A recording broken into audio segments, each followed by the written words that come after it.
Tuesday afternoon, team news, please. Team news. Just Mikel in the end of his recovery. Normally, after the international period, back to normality, back to train, back to play. And after that, little things that stop a couple of players to train well during the week, but I don't think we'll stop them to play. So it's easy just to say Mikel is the only one. General question on the title race. Is it a three-horse race at this point, and how do you feel about the situation? I think it's still 5 now, because the distance is still mathematically possible.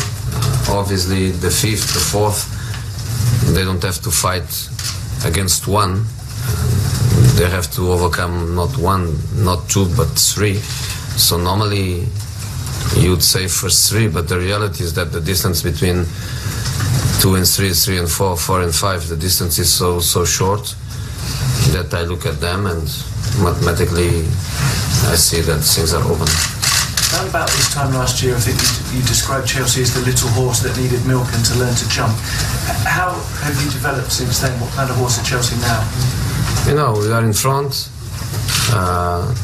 The advantage is not alpha body. The advantage is significant, but still a long way to go. So we are there, we are strong, we are confident. We believe in our capacity to stay there till the last match. But we know, and I think it's good to know, because if we know, we fight against that word that you use so many times, complacency, right? Yep. And I think the best way to fight against that is to know that long way to go, difficult opponents. How does it change things for you and your players that you're being chased rather than doing the chasing? But we are chased since day one. We are not chased in the last couple of weeks. We are chased since August. So becomes something normal for us this season to know that we are top of the league, but to know that the others are behind us, and the others, they have good teams and they have ambitions, and they don't let us enjoy an easy ride. That's obvious. The article on the Chelsea website this week about the abnormally low amount of penalties that the team have been awarded, is abnormally low a phrase that you would use personally? Does that echo your views? No, you gave so much importance to that article that I read it, and I think it's just a very objective article. It's not an opinion article. It's not something that can lead to discussion. It's just the numbers and no more than that. And sometimes you like stats of how many assists, how many goals, how many corners, how many this, how many that. The number of penalties that every team has in favor or has against is another stat, just another stat, and is not open to opinions. It's just the numbers and the pure numbers, and no more than that. By putting it into the public domain and it's now an agenda to be discussed and debated, is there a chance that the article and the debate could affect the referees moving forward? Could that work for you or against you? You know, against us is working since the beginning of the season, so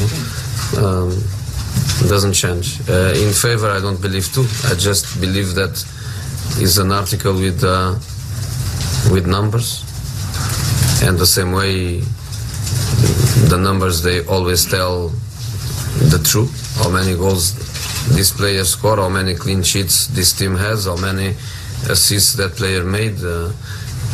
It's just pure numbers and no more than that, and no agendas, no intention. It's just numbers.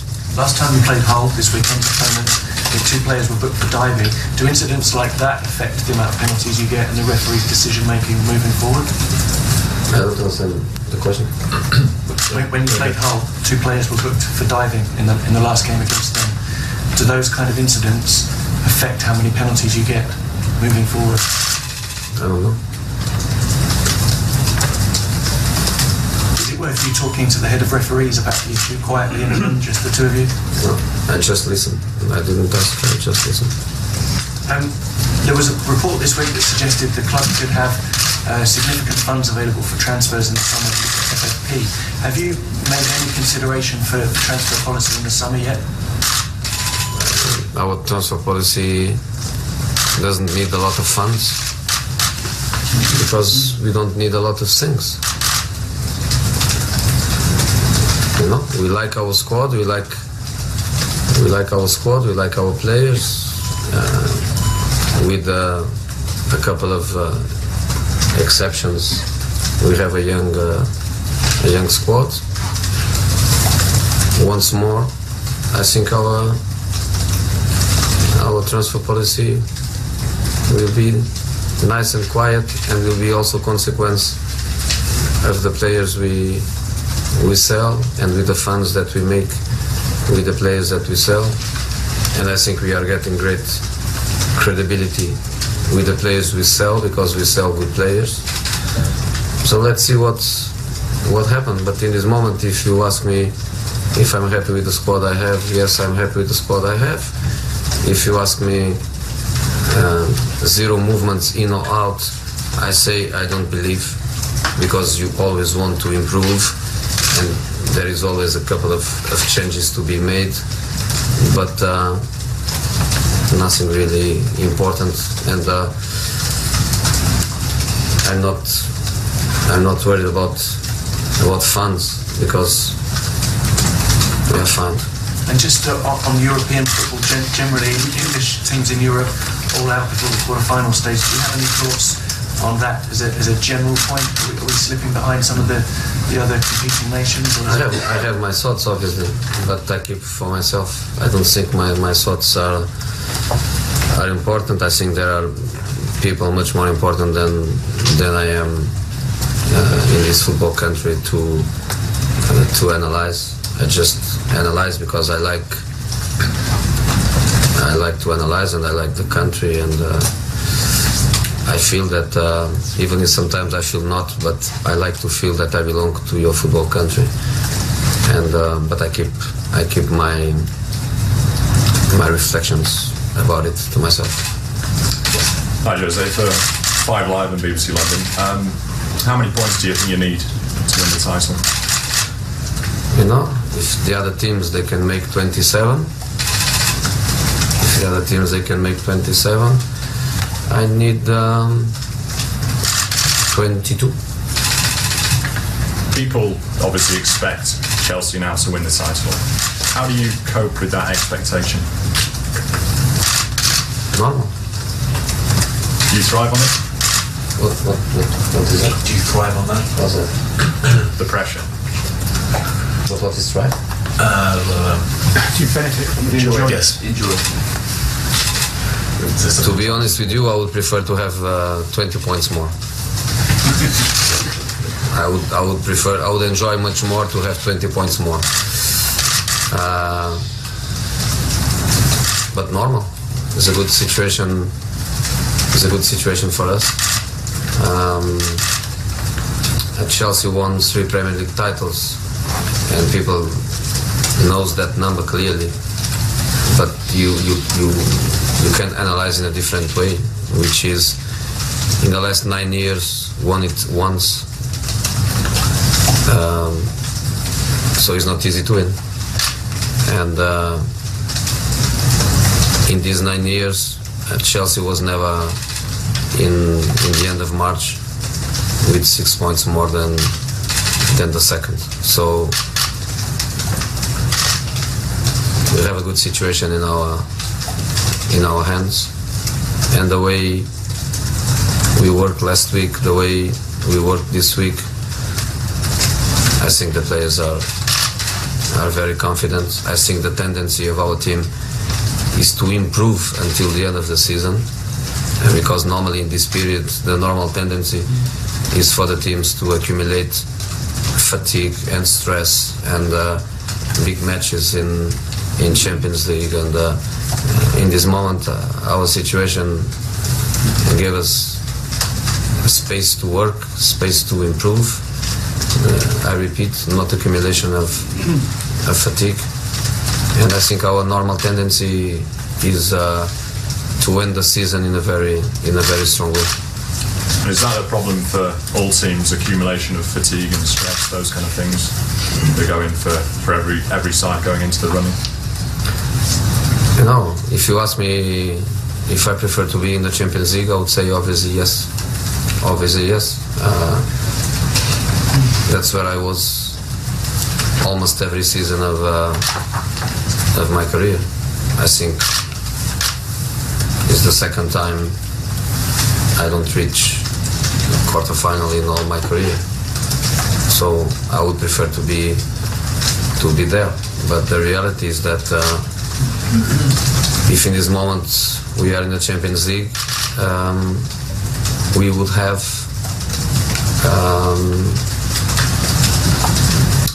Barcelona at home, Man United at home, Barcelona away, and Arsenal away.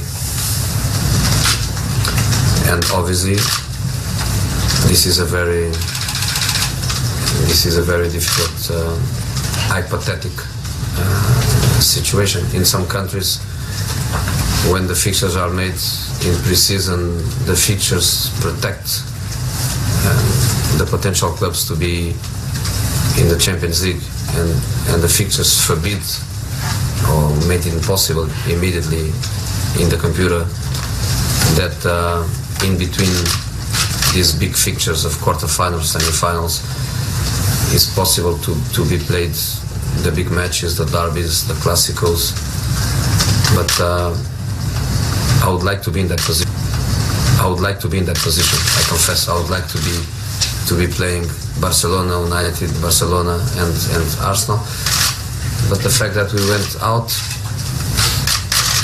gave us obviously a frustration situation that we don't hide, but give us in a situation where, as I was saying, we can work properly, we can rest properly, and we can finish the season. If things go in the direction I expect and the players expect, we can finish the season in a very strong way. Jose, in terms of your transfer policy, how much are you looking to the young players next season, Ruben Loftus-Cheek and people like that, and how important? I was saying, Ruben next season will be not just a first-team player like he is in his moment. He will be a player to play. He will be a player to compete directly for a position. I don't do it now because I don't think it's a moment to do it. I think it's a moment for his evolution. It's a moment to protect him. If we were in this moment, 4th, 5th, 6th, 7th, he would be playing for sure. In this moment, we think the best way is to go with the players with more experience, with the players that are first-team players for a long time and with lots of experience. But Ruben is a player that next season I expect him not just to play a few times, but I expect him to compete for a place in the team because his evolution is super.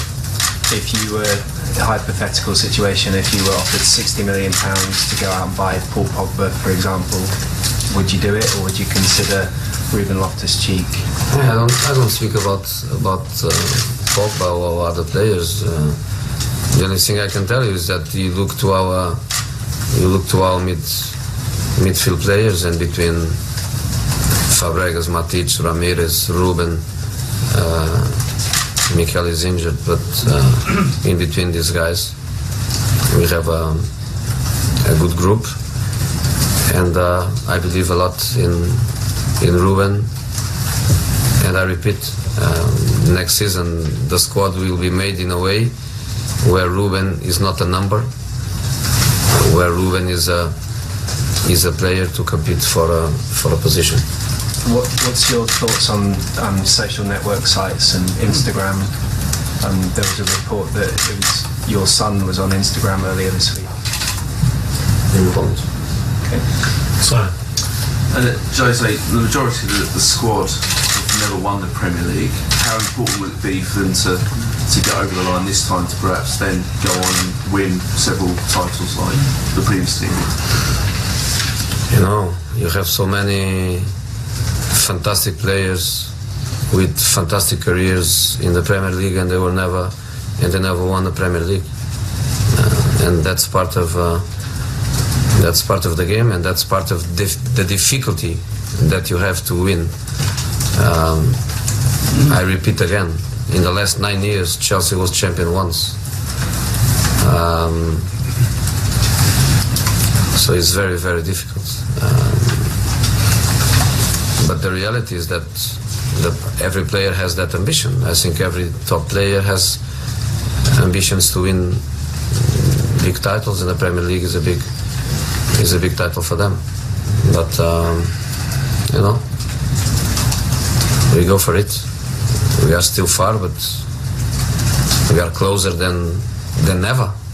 We are closer than ever, and everybody believes that we are going to do that. And just one question on penalties. Diego Costa has probably had more penalties not given than anyone else in your team. Have you sort of ever had to speak to him to reassure him that he's doing nothing wrong? And because he must be quite frustrated. He knows. But we play our matches, and we try to forget all these details. We have enough with very difficult opponents. So he doesn't feel victimised? It doesn't matter the way he feels. What matters is that we have another game on Sunday, and on Sunday he has to be in great condition. And he's having a very, very good week. 3 very good sessions for him. Very good. So don't be influenced by what happened in previous matches, in previous weeks, and go for this game with the best feeling possible.